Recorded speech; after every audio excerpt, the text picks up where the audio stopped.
s'est arrêté sur midi, à ce moment très précis où tu m'as dit je vais partir. Et puis, bonsoir à toutes et à tous. J'éteins le feu du soleil, l'enferme dans mon corps jusqu'au prochain été. C'est ce qu'écrit si joliment la poétesse libanaise Michel Radios. Et c'est un peu comme cela que dans quelques heures, les projecteurs s'éteindront, les stands se déferont jusqu'au prochain salon. Vous avez donc jusqu'à 21 h ce soir pour venir au Salon du livre francophone de Beyrouth au Biel, savourer les dernières rencontres et les dernières activités. Des rencontres, on en a aussi beaucoup dans ce dernier épisode d'Ensemble au Salon 2017.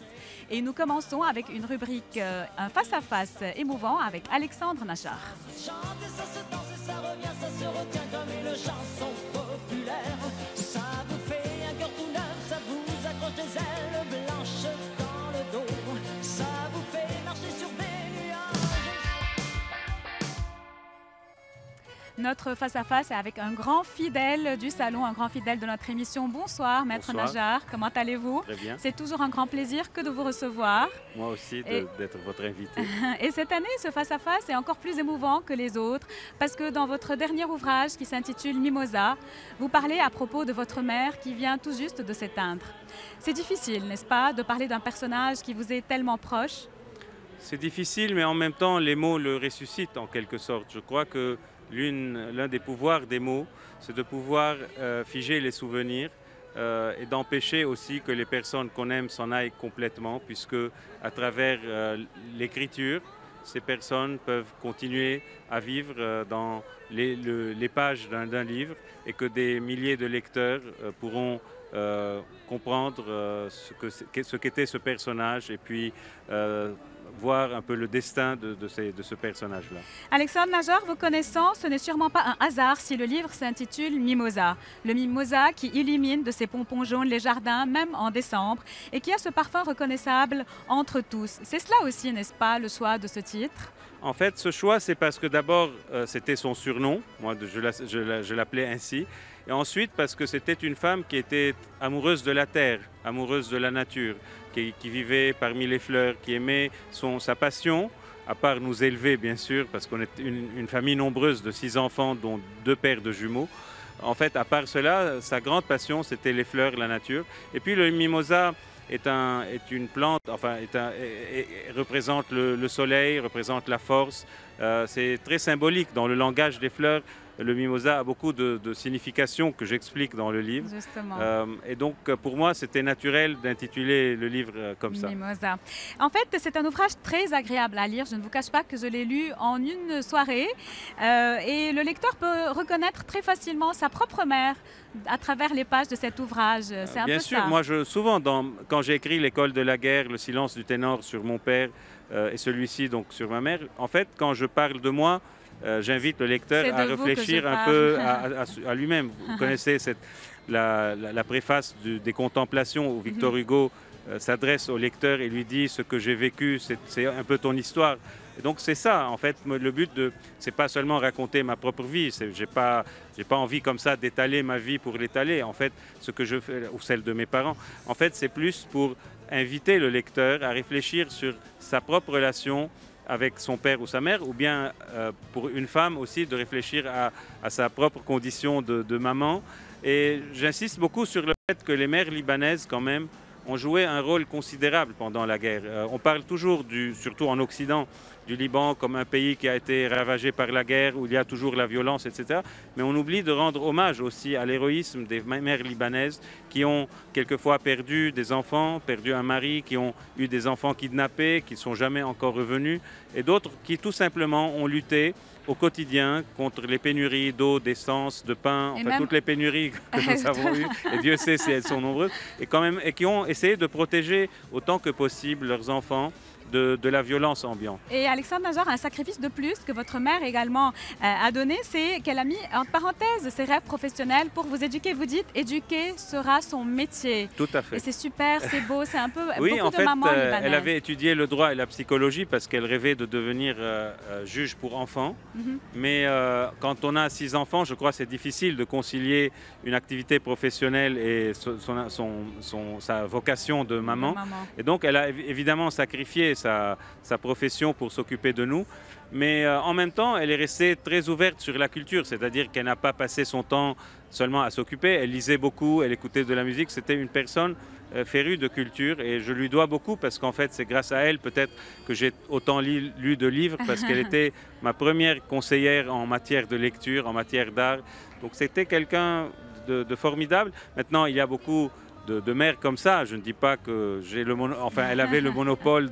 Il y a des femmes encore peut-être qui ont commis, qui ont eu des actes encore plus héroïques pendant la guerre, etc. Mais pour moi, je témoigne de ce qu'elle a été. De ce que vous avez connu également. Pour moi, c'était une femme exceptionnelle et je suis très fier d'être son fils et de l'avoir eu pour mère.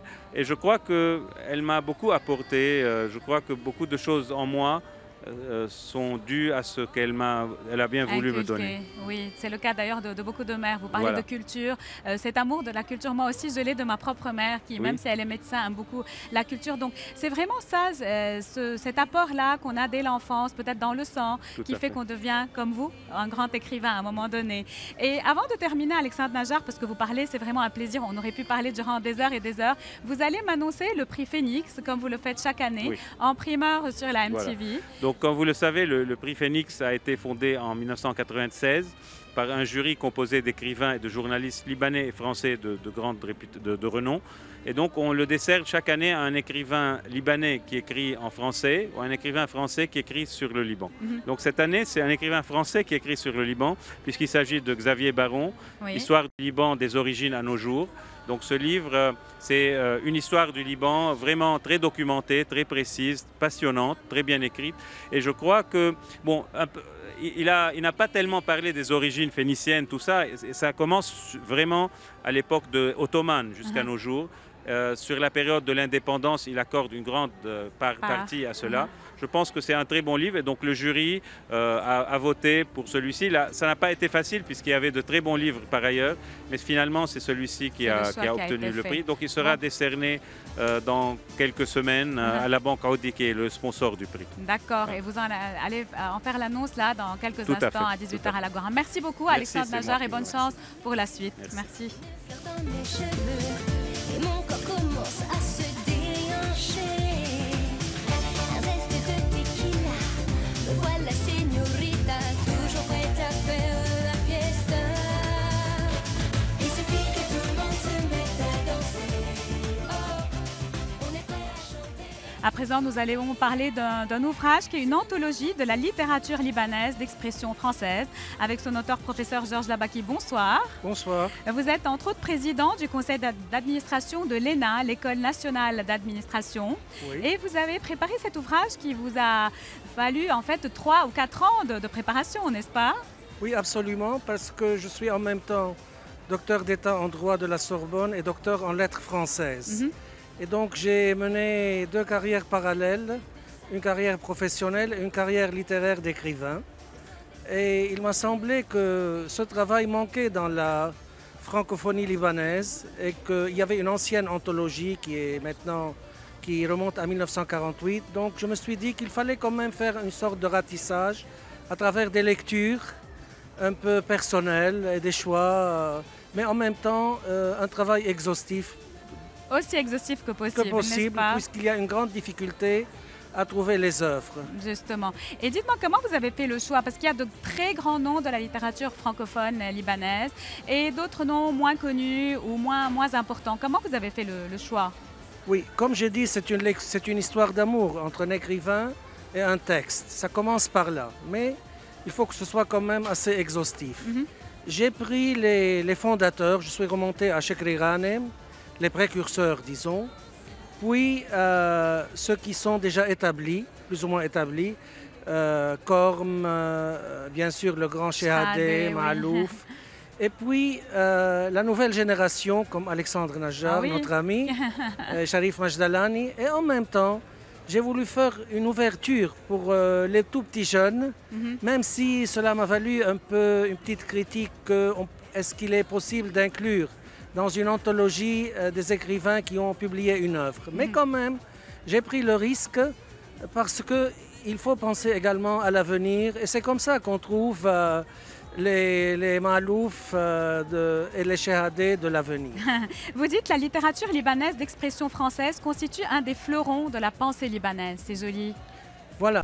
Un des grands paradoxes, c'est que cet ouvrage a été publié par une université anglophone, mais précisément par le Centre de la pensée libanaise. Et je profite pour saluer le professeur Amin Rihani, qui m'a beaucoup encouragé à écrire cette œuvre. L'idée est la suivante. La pensée libanaise doit être mise vraiment en relief dans tout le monde, dans toutes les langues véhiculaires qu'elle a pu prendre, notamment le français. Et je crois que c'est le plus grand service qu'on puisse rendre à la langue française et, si vous voulez, à la francophonie. C'est une pensée libanaise toute pure qui s'exprime dans une grande langue qui est la langue française. Merci beaucoup. Merci. À bientôt, professeur. Merci pour tout.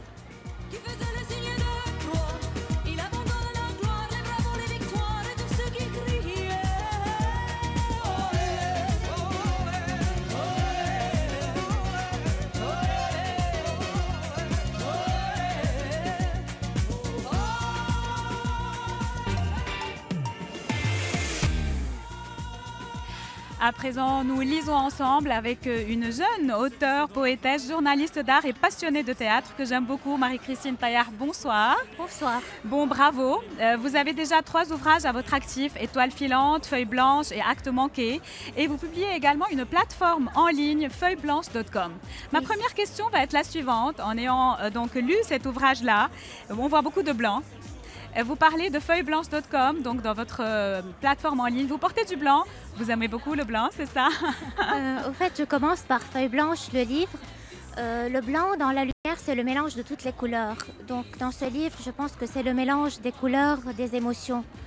Et en plus, dans différentes cultures, au fait, le blanc, ça pourrait être une couleur de deuil, mais c'est aussi un nouveau départ. C'est joli. Et si je veux me référer à Éric Emmanuel Schmitt, dans sa rencontre hier, il était en train de parler justement de ces personnes-là qui ne sont pas classées nécessairement, parce qu'on a tendance à classer les gens selon des étiquettes. Et je pense que laisser une étiquette blanche, ça veut dire beaucoup de choses. C'est comme le vote blanc dans les élections. C'est aussi un signe de rébellion. N'est-ce pas? Dans Acte manqué, Marie-Christine Taillard, vous écrivez dans un théâtre à l'odeur de moisissure, tout se passe, tout et rien. Pourquoi le théâtre? Et est-ce que vous pensez que cette œuvre que vous avez écrite pourrait un jour être mise en scène? Pourquoi le théâtre? Parce que tout simplement, depuis que j'étais toute petite, c'est une longue histoire d'amour entre le théâtre et moi. Et à la maison, on s'amusait à réciter des pièces de théâtre. Et donc j'ai vécu dans cette culture de théâtre et théâtrale. Voilà, donc je pense aussi que le théâtre, c'est une extension de mes mots, M-O-T-S. Et est-ce que je mettrai un jour cet ouvrage en scène? Oui, bien sûr. Au fait, je suis en train de m'y mettre actuellement. Et dites-moi, quels sont vos projets pour l'avenir? Déjà, je suis en train, il y a un nouveau roman qui est en cours, qui a pris déjà pas mal d'années et ça continue, mais je pense que ça va sortir bientôt, je l'espère. Et voilà, la mise en scène d'Acte manqué, c'est tout pour le moment. Bravo, merci pour toutes ces informations. On vous attend l'année prochaine peut-être pour la signature de votre nouvel ouvrage. Merci énormément de m'avoir accueilli. À présent, nous nous arrêtons avec une petite pause publicitaire. Il est pour nous un travail, ou pas lever ou amourer, on nous fait mal élever, paraît-il le matinal.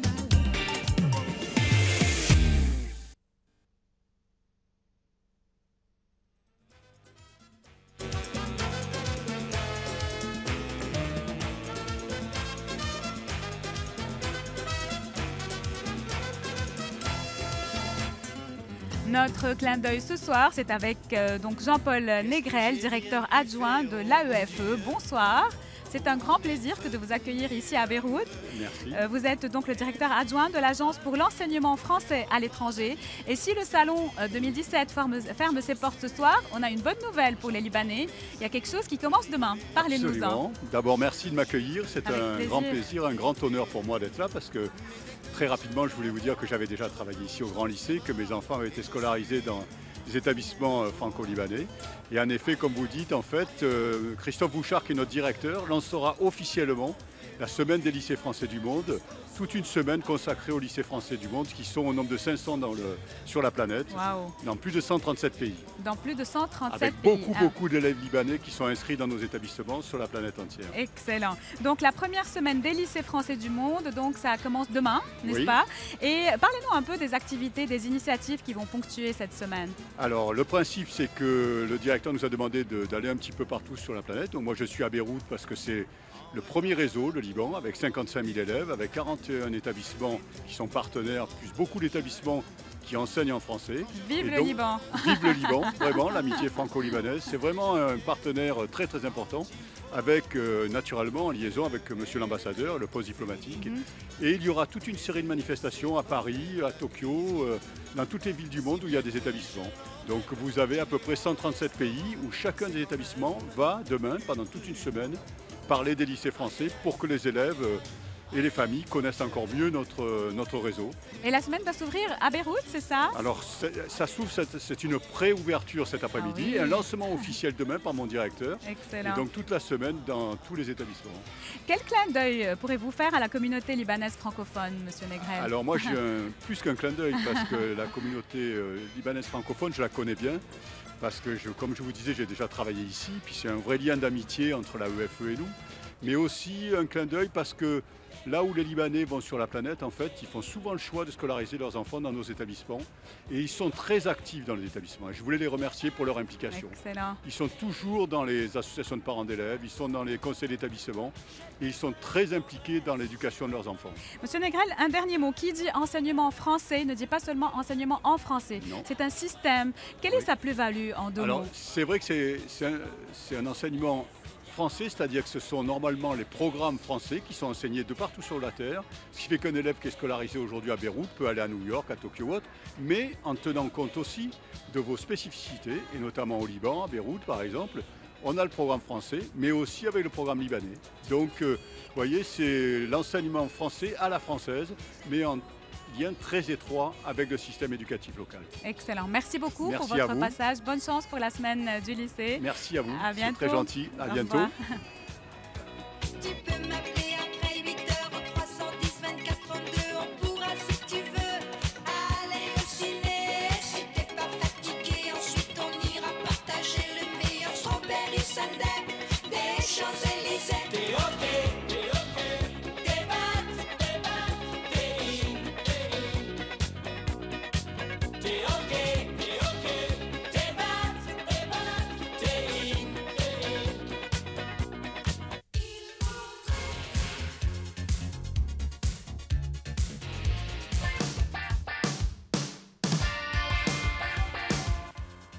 À présent, nous allons parler d'art et d'artistes avec Joumana Hassouani. Bonsoir. Bonsoir. Vous êtes artiste peintre. C'est vrai. Et vos belles toiles se retrouvent dans cet ouvrage que vous avez signé ici, au cœur du Salon du Livre, qui s'appelle « De rêve, de terre et de feu ». C'est un très beau titre. Pourquoi ce titre?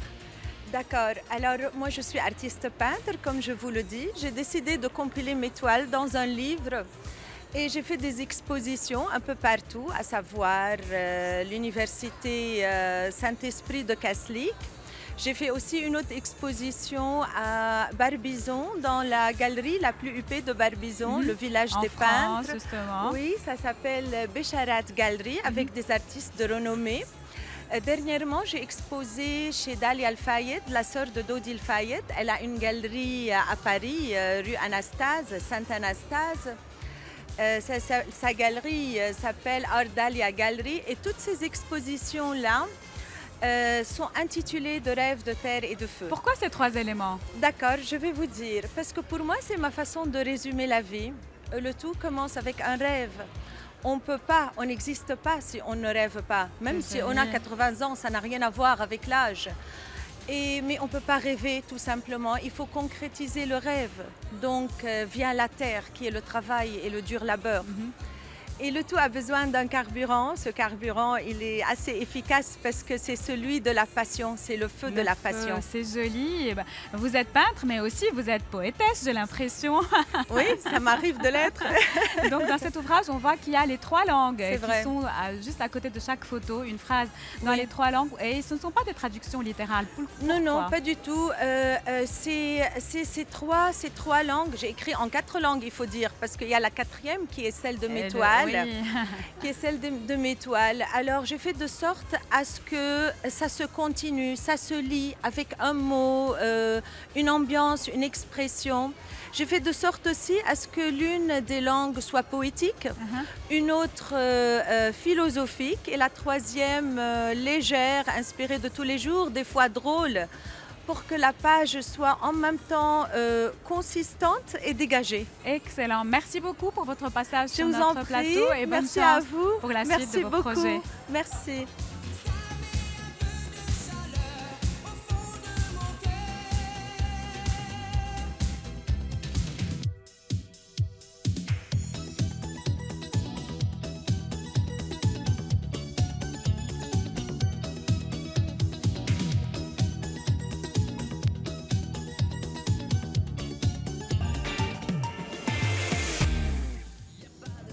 Nous continuons à lire ensemble ce soir avec d'abord Elie Yazbek, directeur de l'IESAV à l'Université Saint-Joseph. Bonsoir. Bonsoir. Et également avec Sandra Mhanna qu'on va recevoir dans quelques instants. Bonsoir Sandra. Bonsoir. Elie Yazbek, vous avez donc dirigé un ouvrage collectif dont j'ai beaucoup aimé le titre. Donc vous dites le super-héros à l'écran. Pourquoi avoir voulu donc insister sur ce super-héros qu'on voit sur nos écrans télévisés? Voilà, donc c'est un livre collectif avec 13 articles et 16 auteurs. Il y a 3 articles qui sont écrits avec 2 auteurs, avec des auteurs de beaucoup de pays, donc du Liban bien sûr, également de France, de Belgique, de Suisse, des États-Unis et d'autres pays également, avec des auteurs prestigieux et connus. Et donc nous avons choisi ce sujet parce que le super-héros aujourd'hui, au niveau du cinéma, est un sujet en expansion. Il y a de plus en plus de films sur ce sujet-là. Justement. Bon, mais les héros changent. Hein? Brice Cyrulnik, le grand psychiatre que j'ai interviewé l'année dernière, qui était ici, a dit « Les héros comme Rémi de Sans Famille, Tarzan ou Oliver Twist ont pu métamorphoser les malheurs de mon enfance en aventures magnifiques. Ils montrent le chemin. » Bon, les héros actuels, c'est quel style? Oui, c'est des héros aujourd'hui, les super-héros sont en mutation, c'est un peu le sous-titre du livre, mutation et transformation, parce qu'ils sont en train de devenir plus humains. Et il y a un article d'un grand philosophe dans le livre, d'un philosophe français qui s'appelle Jean Ungaro, qui traite un peu de ça et du statut du super-héros aujourd'hui dans le cinéma et dans les comics. Excellent. Merci beaucoup, Elie Yazbek, pour votre passage sur notre plateau. Bonne chance pour la suite de vos projets. Nous passons à vous, Sandra Mhanna. Vous êtes juriste de formation, mais vous écrivez votre premier roman. Oui. Et ce premier roman, je l'ai beaucoup aimé. Il s'intitule Pur délice, c'est aux éditions Derham. C'est un roman que j'ai eu beaucoup de plaisir à lire parce qu'il est léger, mais en même temps très profond. Pourquoi avoir voulu briser tellement de tabous du Liban contemporain dans cet ouvrage? En fait, ce n'est pas une question de vouloir briser les tabous. C'est une question de vouloir décrire cette société libanaise contemporaine comme je l'aperçois, comme beaucoup de monde, je pense, l'aperçoit. Donc, j'ai abordé beaucoup de sujets, beaucoup de thèmes, à travers beaucoup de personnages, de façon à ce que ce livre soit accessible à toute génération confondue, c'est ça. C'est justement à cause de ces thèmes variés dans le sens que léger et profond à la fois. Justement. Donc, la légèreté des thèmes, c'est l'amour, c'est les rêves des jeunes, c'est la chirurgie plastique même. Donc il y a beaucoup de thèmes légers, mais ils ont été abordés avec quand même un peu de profondeur. Avec beaucoup de profondeur. Merci. Parce qu'on lit entre les lignes, hein. C'est vraiment toute la société libanaise qui est comme ça devant nos yeux. Et ça a tous les ingrédients d'un bon roman. On voit les personnages, l'histoire, les dialogues. Bravo, c'est votre premier roman, hein? Merci, oui, c'est mon premier roman. Et qu'est-ce qui vous a fait passer, donc, vous continuez à être avocate, mais pourquoi vous avez voulu écrire? Écoutez, j'adore lire. La littérature est ma passion, donc dès que j'ai commencé mon stage, j'ai compris que je ne peux pas m'arrêter là. Parce que le métier d'avocat, je l'aime beaucoup, mais c'est un métier assez sec, comme vous savez. Donc c'est pour ça que parallèlement à mon stage, j'ai suivi des études de lettres françaises. Et c'est comme ça. Que vous faites les deux à la fois. Voilà. Bon, bravo et bonne chance pour la suite. Merci beaucoup, Elsa. Merci beaucoup. Merci. À présent, nous nous arrêtons avec une page publicitaire.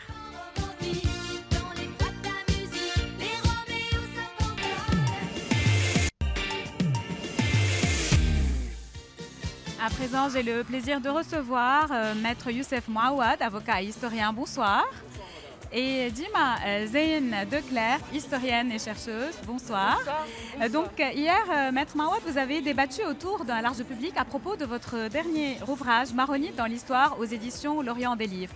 Pourquoi avoir voulu insister sur les Maronites dans l'histoire? C'est un projet très ambitieux. Pas du tout, c'est pas du tout ambitieux. C'est une recherche des origines et c'est une hantise de la généalogie. Chercher ses origines, c'est normal. Nous appartenons à une communauté affective à faible coefficient de sécurité. Très faible. Très faible. Oui. Et nous avons le droit de chercher, de remonter très haut. Monterland disait, si les cercueils sont si lourds, c'est qu'ils portent tellement de secrets. Waouh, tellement de secrets. Et c'est ces secrets-là que j'ai voulu pointer du doigt et mettre à la portée du public. Donnez-nous un secret comme ça. La lettre de Saint-Louis aux Maronites de 1250 est un faux. Les propos de Bonaparte en 1799, comme quoi les Maronites sont français depuis un temps immémorial, sont faux. Notre relation avec la France est bâtie sur un malentendu, en quelque sorte. Que vous avez essayé d'éclaircir, n'est-ce pas? Pas du tout d'éclaircir, de pointer du doigt et de dire méfiez-vous. Méfiez-vous des mythologies. Mais il en faut des mythologies. Oui, des mythes comme ça, on construit des mythes, voilà. Mais c'est important. Et dites-moi, vous avez découvert quelque chose de différent en préparant cet ouvrage? Plus que ça, j'ai trouvé que la lettre qu'on cite à chaque fois que l'ambassadeur de France se rend à Kirki est un faux. Ah oui, d'accord, oui, là, oui. Écoutez, Dima Zeyn Declercq, donc vous étiez hier donc, au débat, vous êtes historienne, vous enseignez donc, avant dans une école, maintenant à l'université. Comment vous faites aimer l'histoire et avec tellement de passion à vos étudiants? Justement, vous l'avez dit, il faut être passionné pour faire transmettre en fait, cette passion aux étudiants et aux élèves évidemment. Donc d'abord c'est la passion et elle est communicative, elle est contagieuse on va dire. Et ensuite, c'est la générosité, le temps avant les cours, le temps après les cours, passer du temps avec les étudiants et justement les aguicher, les séduire en fait et les attirer vers l'histoire, vers leurs origines et puis leur expliquer à quoi sert en fait de connaître son histoire pour mieux connaître son avenir, pour mieux appréhender l'avenir. Et bâtir. Voilà, parce que malheureusement, il y a beaucoup de choses dans notre passé qui ne passent pas et qui ne sont pas passées. Et justement, pour pouvoir justement appréhender l'avenir de façon saine, il faudrait avoir en fait ou s'être penché comme il faut sur le passé. Et c'est pour ça que vous avez aimé cet ouvrage de Maître Mouawad? Oui, ça fait un bout de temps déjà que je travaille avec Maître Mouawad et on a justement cette passion en commun.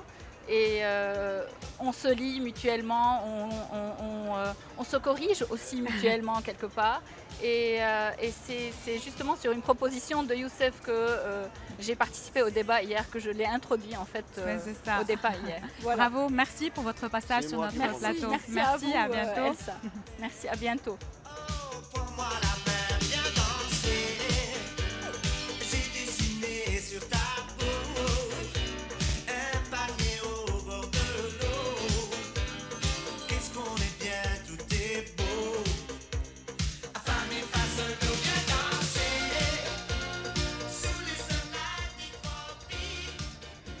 À présent, nous passons à un autre registre avec l'Institut des finances Bassel Fleihan avec Jid Begdash Pacha. Bonsoir. Bonsoir. Vous êtes responsable de communication à l'Institut des finances, l'Institut qui est un fidèle du Salon du Livre avec un stand toujours plein de nouveautés. Qu'est-ce que vous avez proposé cette année? Juste pour commencer, l'Institut est, comme vous le savez, le centre de formation et d'information du ministère des Finances.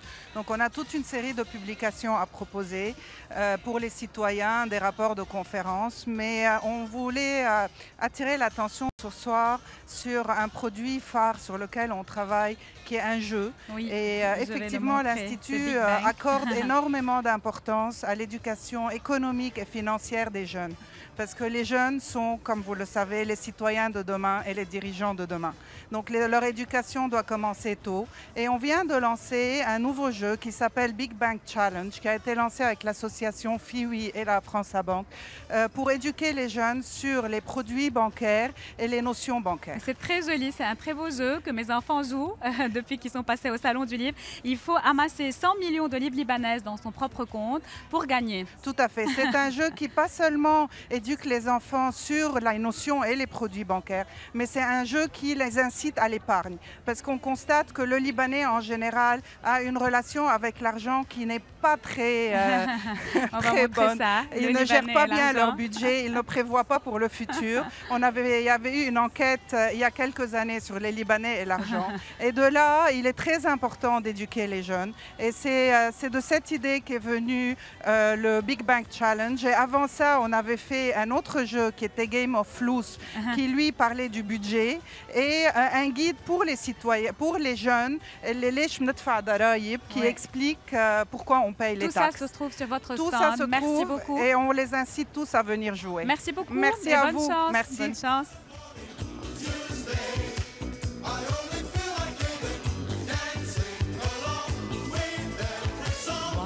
Je vis d'amour et de risque quand ça va pas. Je tourne le disque, je vais, je viens. J'ai appris à vivre comme si j'étais libre. Et pour terminer nos émissions en beauté, avec moi sur le plateau, le commissaire général du Salon du Livre francophone de Beyrouth, le directeur du bureau du livre à l'Institut français, Alexandre Lemasson. Bonsoir. Bonsoir. C'est la première année que vous assistez au Salon du Livre. Vous venez d'arriver au Liban il y a quelques mois. Parlez-nous un peu de cette impression que ça vous fait. Écoutez, je suis assez émerveillé parce que ce salon s'achève. Chaque salon est un pari et cette année encore c'est une réussite puisqu'on approche des 80 000 visiteurs. Et c'était la première fois que je découvre un salon aussi complet à tous les niveaux, mais on pourra peut-être en parler. Oui. Dites-moi, quel a été votre moment fort, Alexandre Lemasson, de ce salon? En fait, il y en a eu plusieurs. Il y a eu tout ce partage, tous ces débats, toutes ces manifestations qui sont devenues rares, où on prend de nouveau le temps de réfléchir, de dialoguer.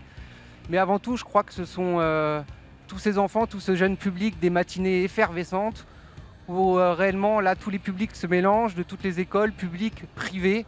Et je pense que c'est le vrai sens de ce salon, quoi. Ce sont le cœur battant de la francophonie, des acteurs de la francophonie de demain. Et c'était impressionnant de voir tous ces enfants. Plus de 180 auteurs, des débats, une cinquantaine de débats, 60 exposants, etc. C'est un salon qui est énorme, qui demande une logistique énorme, n'est-ce pas? Oui, c'est effectivement un salon qu'on prépare très en amont, qui demande environ 8 mois de préparation, qui effectivement ne se fait pas sans un certain nombre de partenaires que j'aimerais remercier ici, parce qu'effectivement l'Institut français organise, mais on collabore notamment avec les libraires, importateurs, qui nous avons une collaboration très proche, un certain nombre de mécènes, dont la Banque Med, des partenaires médias, et bien sûr MTV, qui a eu la gentillesse de couvrir tout ce salon, donc nous vous en remercions. Merci à vous. C'est grâce à vous aussi que ce salon existe et rayonne. Merci. Et j'en profite également pour remercier toute l'équipe de l'Institut français, Marielle Saloum, Blandine Yazbek, Hermine Nurpetlian, Pia Chaker, Théo Kaya et tous les autres qui travaillent depuis des mois et des mois pour rendre ce rendez-vous inoubliable. Oui, je pense qu'il faut les saluer parce que nous avons vraiment une équipe remarquable. C'est vraiment le travail et de mon équipe et de l'Institut en général. Et cette année, tout le monde a donné son maximum et je crois que c'est une très belle édition réussie en dépit des événements que vous connaissez. Bravo pour le salon. Merci à bientôt infiniment. pour la prochaine Merci. édition. Merci à vous. Merci.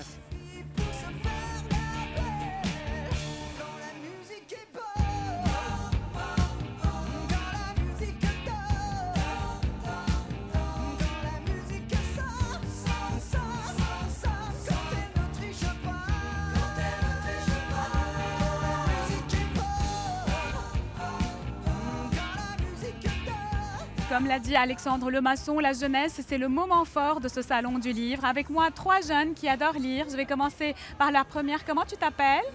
Yara. Yara, tu as quel âge? 8 ans. 8 ans. Et tu aimes lire? Oui. Et dis-moi, on m'a dit que tu commences à écrire un roman, un livre. Oui. À propos de quoi? Des enfants et la guerre. Pourquoi tu as choisi ce thème? Parce que je vois les enfants sur la rue. Et ça t'a inspiré pour écrire à propos d'eux. Et toi, comment tu t'appelles, jeune homme? Yorgo. Yorgo, tu as quel âge? 8 ans. Toi aussi. Et tu aimes lire, n'est-ce pas? Je te vois toute la semaine, je t'ai vu à te balader dans le salon. Qu'est-ce que tu aimes le plus dans ce salon? Les livres. Les livres. C'est joli, les livres, hein? C'est la seule chose que tu aimes ou tu aimes aussi les activités qui se font? J'aime les activités qui sont là. Quel livre tu préfères? Quel genre de livre? Les livres des animaux et les romans. Oh, c'est joli. Tu as un jour envie d'écrire un livre, toi aussi? Je ne sais pas. Et on va donner le micro à la petite. Tu peux lui donner le micro. Comment tu t'appelles? Tala. Et tu as quel âge, toi? 6 ans. 6 ans. Tu as aimé le salon? Tu as visité un peu? Oui. Oui. Qu'est-ce que tu as le plus aimé ici? J'ai aimé les livres des animaux. Et qu'est-ce que tu as envie d'être quand tu seras grande? Comme vous, madame. Comme moi? Journaliste? Merci beaucoup, merci. Et rendez-vous l'année prochaine. Bravo. Donc voilà, c'est ainsi que notre émission prend fin pour ce soir et qu'Ensemble au Salon 2017 prend fin. Merci de nous avoir suivis tous les soirs depuis 10 jours. Je ne peux terminer qu'en remerciant toute l'équipe qui travaille dans les coulisses, une équipe grouillante d'énergie, le réalisateur Charbel Youssef, la productrice Carla Had, les assistants, les techniciens, le décor, le département graphique. Donc c'est vraiment tout un travail d'équipe qui est fait. Et merci également à nos sponsors cette année, l'ESA et la SGBL. Au revoir et espérons-le à l'année prochaine pour un nouveau salon, une nouvelle émission et une nouvelle aventure.